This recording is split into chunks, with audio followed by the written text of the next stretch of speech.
A nossa próxima pauta de hoje já desconstrói ali tudo que o Bolsonaro está tentando montar. A gente disse na última quarta-feira aqui, inclusive para vocês, que só em convocar não é a próxima. Só em convocar atos para a Avenida Paulista, ele já poderia ser enquadrado no artigo 312 do Código Penal. Eu falei isso na quarta-feira, estou trazendo isso aqui hoje de novo, e esta matéria que a produção vai colocar aí na tela para vocês, que é uma matéria publicada, pode botar a produção, publicada lá na revista Fórum, traz o mesmo entendimento. Advogados consultados pela revista Fórum, que eu só pegar meu tablet aqui para acompanhar a informação junto com vocês aqui, tá? Advogados consultados aqui pela revista Fórum trouxeram a seguinte informação para a gente aqui, que só em convocar os atos do dia 25 de fevereiro, o Bolsonaro já poderia ser preso. Por que, Carlito, que ele já poderia ser preso? Porque quando a gente vai lá no Código de Processo Penal, no artigo 319 e no artigo 312, que já a gente vai mostrar na tela para vocês aí também, a gente consegue compreender esse problema que está envolto no Bolsonaro. O material publicado na revista Fórum, assinado aqui pelo Plínio Teodoro, tá? Bolsonaro preso. Convocar ato já é motivo para a prisão, dizem advogados. Para os criminalistas Fernando Augusto Fernandes e Sérgio Augusto de Souza, reação de Bolsonaro diante das investigações confronta autoridades e possibilidade de prisão preventiva tem lastro, ou seja, tem fundamento, tem embasamento no CPP, que é o Código de Processo Penal. Pode ter essa produção lá para a parte que tem as aspas, ó. A decisão que mandou e recolheu o passaporte, impedindo Bolsonaro de sair do país e a não se comunicar com outros investigados, são medidas do artigo 319 do Código de Processo Penal, substituindo a prisão por medidas menos gravosas. E aí eu quero que você volte aqui rapidinho, pode ser dessa câmera aqui. Quem me segue aqui na Folha Democrata e quem me segue no canal Historiador, sabe que eu falo o tempo inteiro de que existem algumas coisas que a gente chama de institutos jurídicos, né? E a gente coloca valor, digamos assim, nessa estrutura de institutos jurídicos. Em primeiro lugar, o bem mais valioso que a gente tem, a vida. Em segundo lugar, a liberdade. E daí por diante vão sendo elencados os institutos. Então, para que o indivíduo seja preso, não é meramente cometer um crime e manda para a cadeia. Vai depender do crime e vai depender da gravidade do crime que ele cometeu. O que isto quer dizer, Carlito? Que no caso do Jair Messias Bolsonaro, por exemplo, a gente já tem materialidade para mandar ele para a cadeia, mas a justiça normalmente apresenta outras alternativas para que quando for ter ali o pedido de prisão preventiva, falar, ó, a gente apresentou outras alternativas a cumprimento das medidas restritivas e ele não cumpriu. Porque a gente tem algumas punições que vão desde restrição de direitos, o indivíduo, por exemplo, ficar inelegível, impedido de fazer algumas coisas, até a detenção, que é aquele indivíduo que pode, por exemplo, trabalhar durante o dia, dependendo do tempo que ele pegar de condenação, e voltar para a prisão à noite, né, para o sistema carcerário. Tem o sistema de reclusão, que é aquele que o indivíduo fica recolhido durante o cumprimento da sua sentença, e pelo menos um terço dela ele fica lá retido, tá? E no caso do Bolsonaro especificamente, pode botar na tela de novo aí, produção. No caso do Bolsonaro, o que é que está trazendo a informação aí, encabeçada pelo magistrado doutor Fernandes, consultado pela revista Fórum, que a decisão do ministro Alexandre de Moraes, ela já é uma decisão alternativa para não levar ele para a prisão, que é o quê? Recolher o passaporte e impedir que ele tenha contato com outros investigados. Se ele passa a ter, deixa eu sentar aqui para falar mais com vocês, se ele passa a ter contato com outros investigados no curso do processo, e ele é impedido legalmente disso acontecer, a justiça, para poder garantir a apuração correta, a averiguação e o curso do processo, pode simplesmente pedir que a prisão preventiva dele seja decretada. Isso vai acontecer, Carlito? Vai acontecer. Isso vai acontecer. O Reinaldo Azevedo tem apostado aí que essa prisão vai acontecer no dia 26. Eu não quero parecer mais sabido, mais esperto ou mais atento que o Reinaldo Azevedo, mas a gente já tinha dito isso aqui na semana passada também. Né? A gente já tinha dito na semana passada, a gente já tinha dito isso na quarta-feira também, né? E que a prisão dele pode acontecer ou no dia 25, ou depois do dia 25, ou antes do dia 25. Eu acredito que a prisão deles deve acontecer no mês de março, um mês marcante ali, aniversário da prisão de Marielle Franco. A Polícia Federal também, provavelmente, vai ter ali confirmado o nome dos mandantes, né, do crime da Marielle Franco, já confirmado em março também. E aí a gente vai ver ponto a ponto sendo conectado, ponto a ponto sendo esclarecido. Mas vamos voltar aqui para vocês entenderem por que eu digo que a prisão às vezes demora um pouquinho, porque não é só decretar a prisão. Existem algumas etapas a serem cumpridas. Pode botar na tela aí, produção. Substituindo a prisão por medidas menos gravosas, certo? Significa que, primeiramente, o ministro entendeu os pressupostos para a prisão preventiva e que havia naquele momento possibilidade de substituição. Ou seja, o ministro entendeu que dava sim para poder... Pode voltar na tela cheia aqui, produção. O ministro entendeu que dava sim para pedir a prisão preventiva, mas que para que ele não parecesse tão severo, ele apresentaria outras medidas antes do pedido de prisão preventiva. Quais foram as medidas, Carlito? Apreensão do passaporte e proibição de ter contato com outras pessoas envolvidas no processo, inclusive por intermediários. Eu até estava vendo essa semana aí que o Flávio Bolsonaro, né, estavam cogitando ali que o Valdemar Costa Neto seria afastado do PL e que o Flávio Bolsonaro iria assumir o PL para poder manter essa articulação ali da presidência do partido com o Bolsonaro, para não atrapalhar a eleição agora em 2024, porque o PL quer lançar mais de 3 mil prefeitos, né, 3 mil candidaturas a prefeituras e quer eleger pelo menos 1.000 prefeitos e prefeitas no nosso país. E aí, tinha uma discussão interna para que o vice-presidente do PL... depois você pesquisa aí, por gentileza, produção, o nome do vice-presidente do PL, para me dizer aí. Teve uma discussão para que o vice-presidente do PL, que é um bolsonarista raiz, assumisse, não deu certo. E aí foi cogitado que o Flávio Bolsonaro pudesse assumir o cargo de presidente temporário, no período que o Valdemar da Costa Neto ficaria afastado. Antes de qualquer coisa, o próprio Bolsonaro teria vindo ali nos bastidores, dito que ele... Capitão Augusto? Capitão Augusto. Obrigado, produção. Capitão Augusto seria o possível nome ali para assumir. Mas tem outro nome também, que eu vou ver se eu consigo encontrar para quem trazer no final. Mas o vice-presidente do PL era um nome também, né? O Capitão Augusto, que é bolsonarista raiz. E antes mesmo de se decidir se o Flávio poderia ou não assumir esse estágio aí, essa vaga, o próprio Bolsonaro teria vindo nos bastidores do PL e dito que ele não era favorável à substituição do Valdemar pelo Flávio, porque, segundo ele, o Valdemar teria uma boa articulação entre os parlamentares que são ditos bolsonaristas dentro do PL e os parlamentares mais pragmáticos. Ou seja, o próprio Bolsonaro reconhecendo publicamente que ele não tem capacidade de diálogo com ninguém fora do grupo radicalizado que ele, entre aspas, comanda. E aí tentaram dar um golpe no Valdemar, mas não conseguiram. Não conseguiram.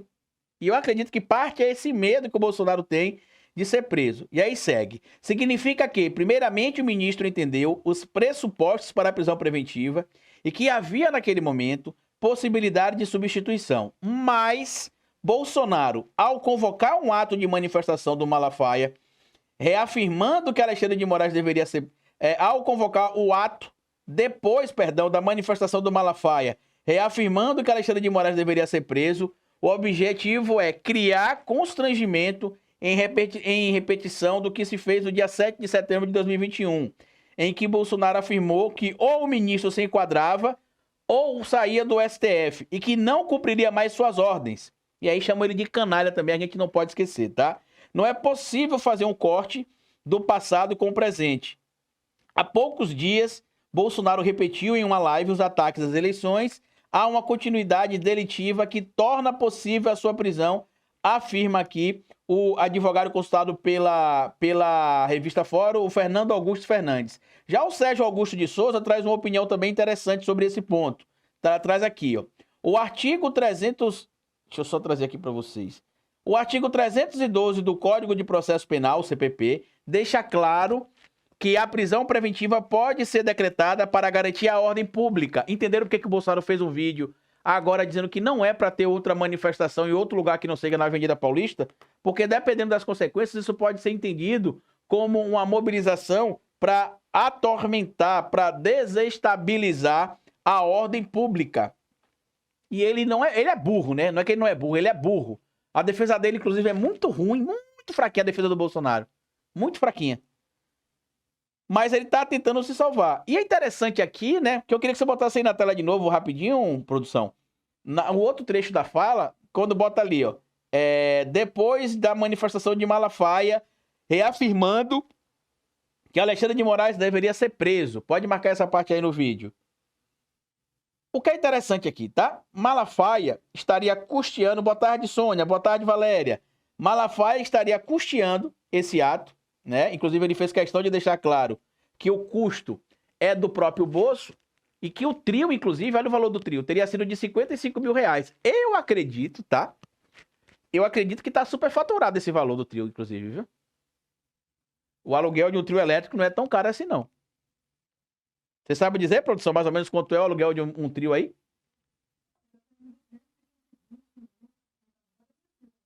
20 a 30 mil, em média, né? Dependendo do trio. Pois é, o trio lá que o Malafaia quer fazer o evento na Paulista é 55 mil. Eu acho que o dono do trio olhou pra ele e falou: esse velho tem cara de otário.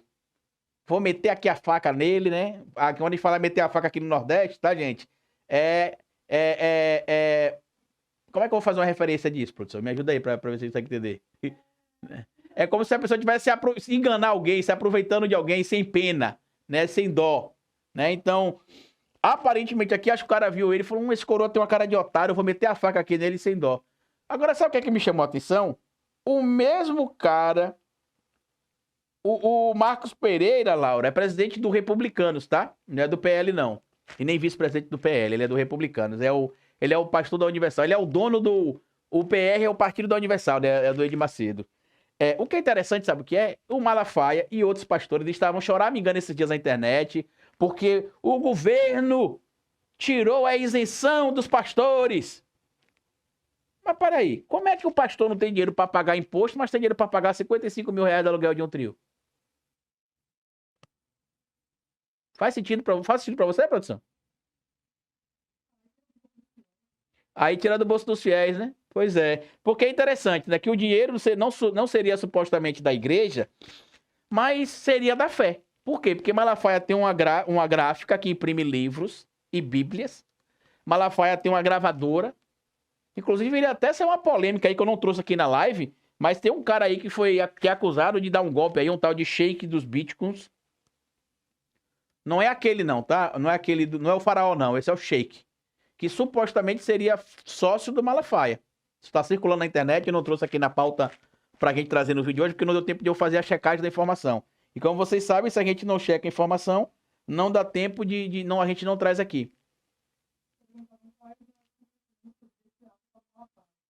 As consequências desse ato pro Malafaia. Quem foi que perguntou isso aí, produção? Adelaide, quais as consequências desse ato pro Malafaia? Pro Malafaia, legalmente falando, até agora nada. No máximo que pode acontecer, se o ato descambar para um ato antidemocrático, que é o que vai acontecer, ele pode ser processado também ali, ser incluído, né, em medidas de processo jurídico por tentativa violenta de abolição do Estado Democrático de Direito ou algo do tipo. Só que Malafaia é uma figura tão irrelevante no cenário nacional para o judiciário que ele tem pedido praticamente para ser preso e a justiça tem ignorado. Por quê? Porque Malafaia e nada é a mesma coisa.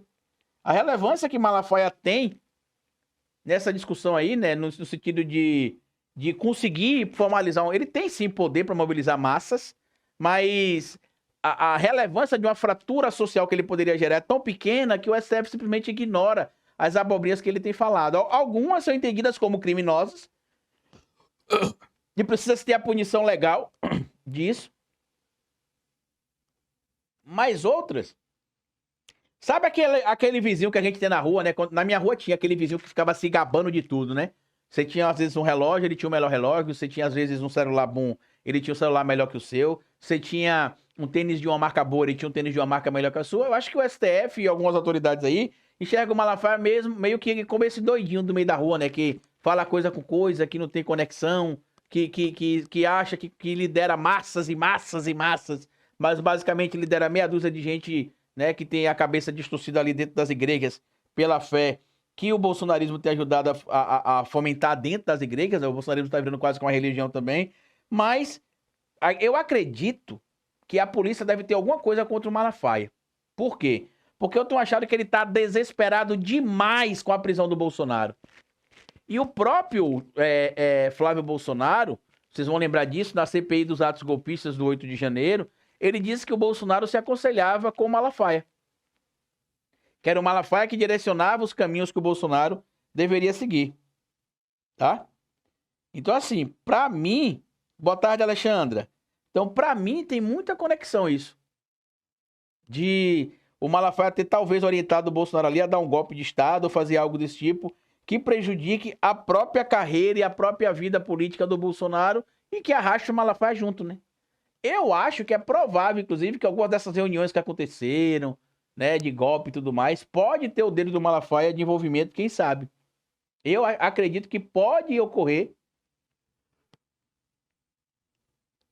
essa aplicação, essa imputação, melhor dizendo, também ao Malafaia. A polícia já deve saber, porque para mim não faz sentido nenhum esse desespero todo do Malafaia por um problema que não é um problema dele. Deixa eu ir para a câmera aberta aqui agora, produção. Não faz sentido nenhum para mim essa conexão, esse problema que o Malafaia tá querendo comprar para ele, se ele não tiver nenhum tipo de restrição, nenhum tipo de problema, nenhum tipo de imputação por condutas entendidas como criminosas também, cometidas ali em tese. Eu tô falando em tese porque eu preciso sempre respeitar o que diz o devido processo legal, né? Todo mundo é inocente até que se prove o contrário, presunção de inocência, direito ao contraditório, todo mundo tem direito a se defender e ampla defesa, ou seja, a defesa tem que ser garantida ao limite máximo dentro da lei. Então, mas pra mim é muito estranha essa postura dele, essa conduta dele, se bem que nada que vem do Malafaia é normalzinho, né? Sempre é alguma coisa bem estranha.